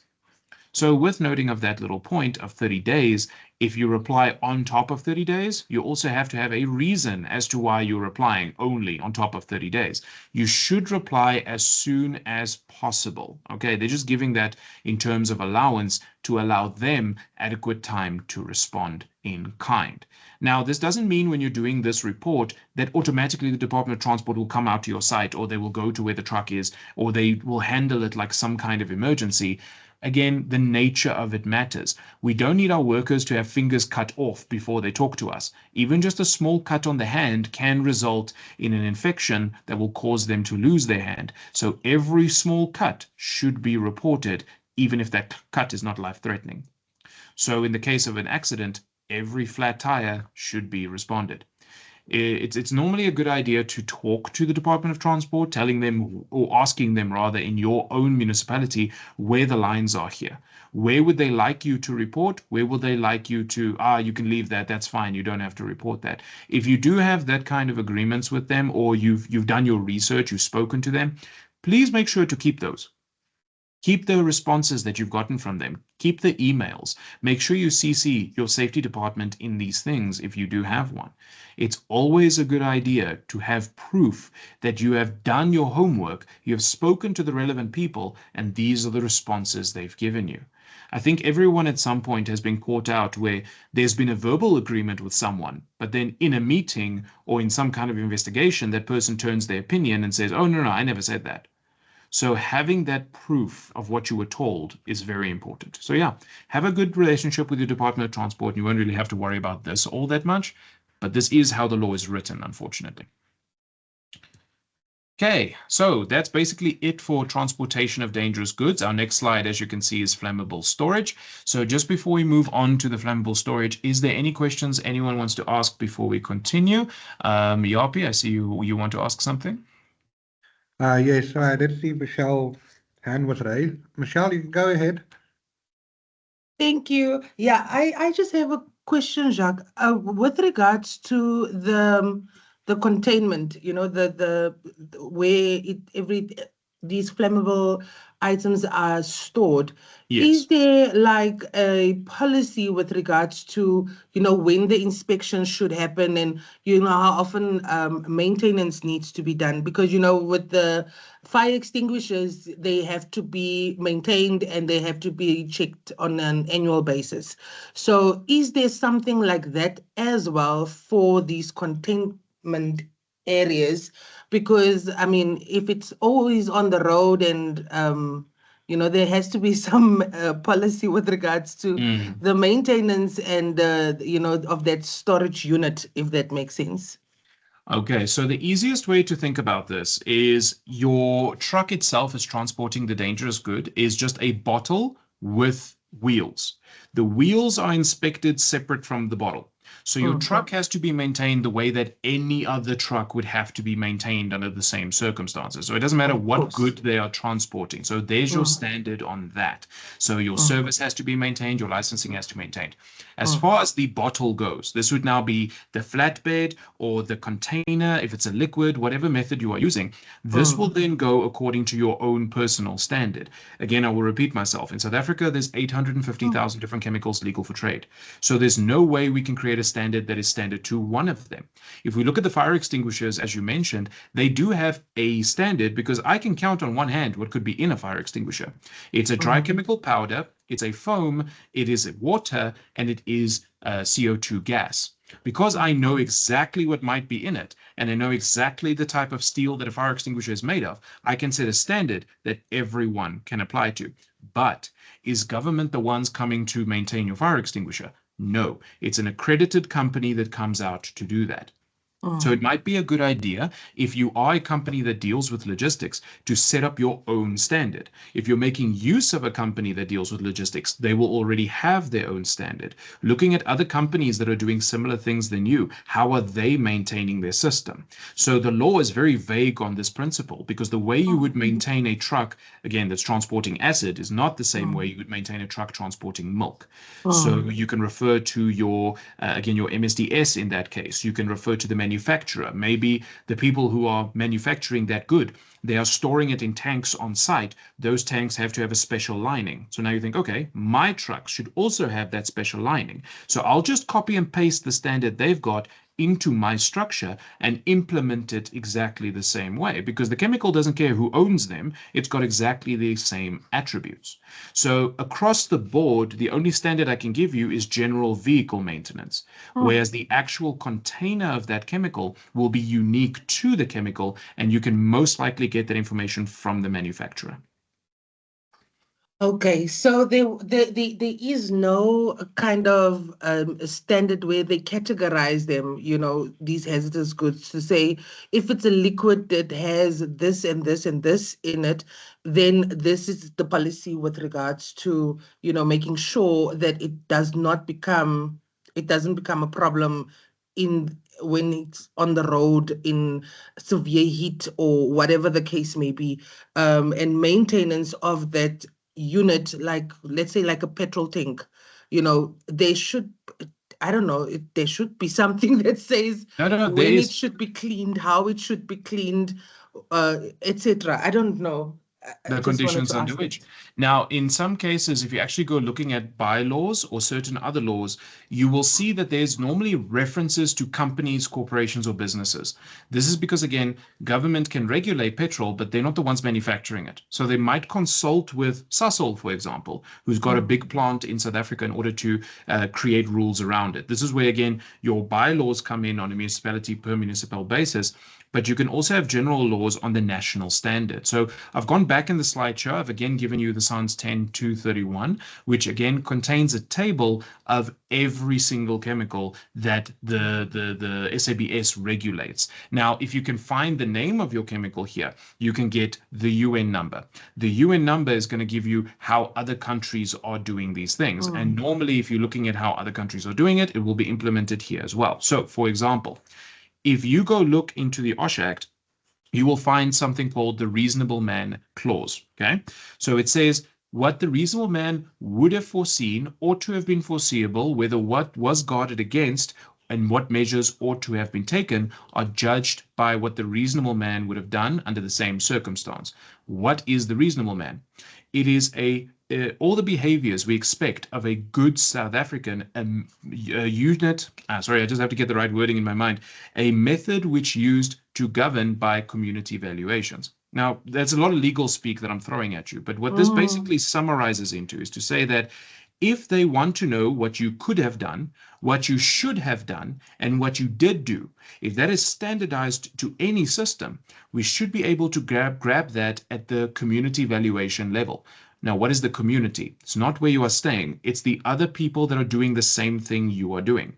So I might be teaching a class different than another trainer, but we both should be training the same content. Doesn't matter how we explain it. So you might be dealing with a chemical that other companies are dealing with as well, but it doesn't matter how you are handling the system. Some factors, like you mentioned, shouldn't drive in the sun, should have refrigeration, should have non-vibration spokes in it or something like that. Everyone will be doing the same thing. So where is the law getting their information from? They're getting it from the SABS. Where is SABS getting it from? From the international stage. Other people that are also using the systems you are using. So the law is not always prosecuting you guys on what they say, because they can't say everything because they don't deal with it. Sometimes they prosecute you on industry standard. I mentioned policy before. Sometimes they will hit you with your own company policy. And if you don't have that policy, they could actually go to your competitors and grab their policy and hit you with them. So not only can they hit you with your own stick, they can hit you with your friend's stick as well. So it's not always one thing where to say, oh, it has to be like this. Not across the board, unfortunately, but to individual chemicals, yes, 100%. But you have to go do your research within the SANS standard that is in the slideshow. You have to go check what the chemical is, read the MSDS, talk to the manufacturer, see what all those standards are. And if you've put all that in place and government says, you know what, it's still not right, then you will say to them, okay, I've done my homework. I've spoken to my co-workers. I've spoken to my competitors. I've spoken to the industry as a whole. I've spoken to my trainers. I've spoken to my manufacturers. What do you want from me? Outline it for me. And then what government will do is, okay, according to us, you've done something wrong, but you have also evidence that you have tried at least to comply. So what we'll do is we'll give you our references, the systems we are working with, and we'll come back in 2 months. And then that system should be in place. Because unfortunately, the law is self-regulated. What this means is that individuals are responsible for implementing the law by themselves. Again, the police doesn't drive after you to make sure you follow the rules of the road. You are qualified to follow the rules of the road.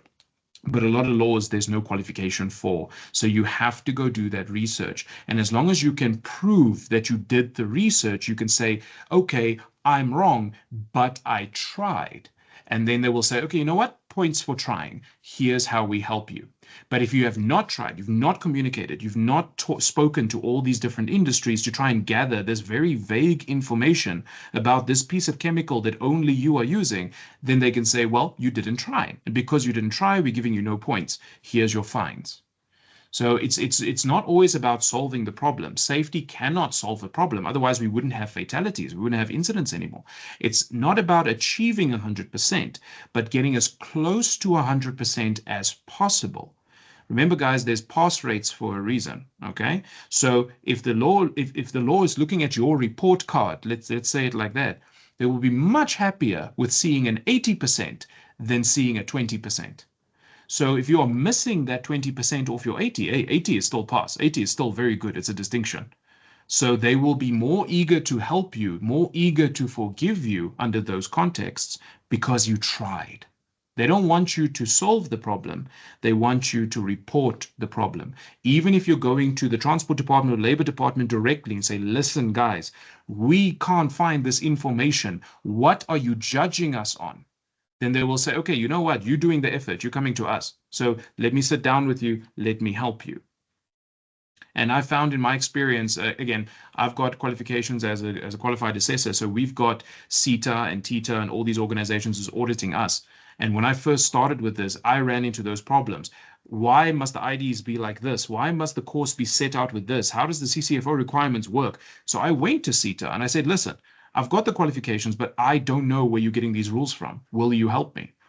And they said, okay, we'll help you. But then in 2 months' time, we'll also come to check to make sure the things we're helping you with is implemented.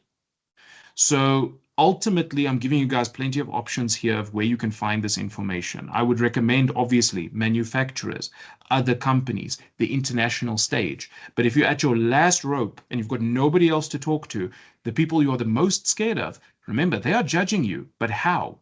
With a set of rules. They have those rules.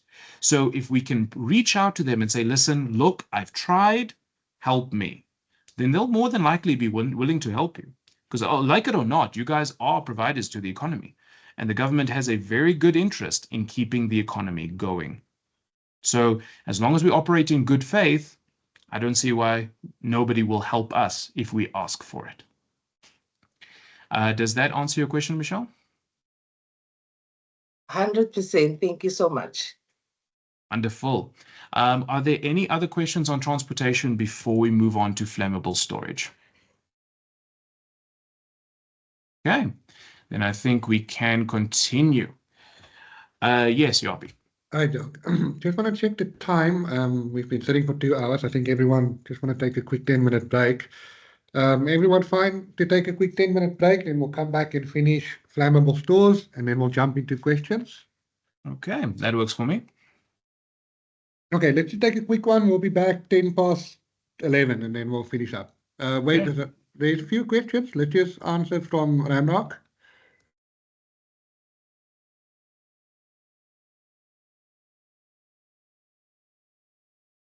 Do you have a question?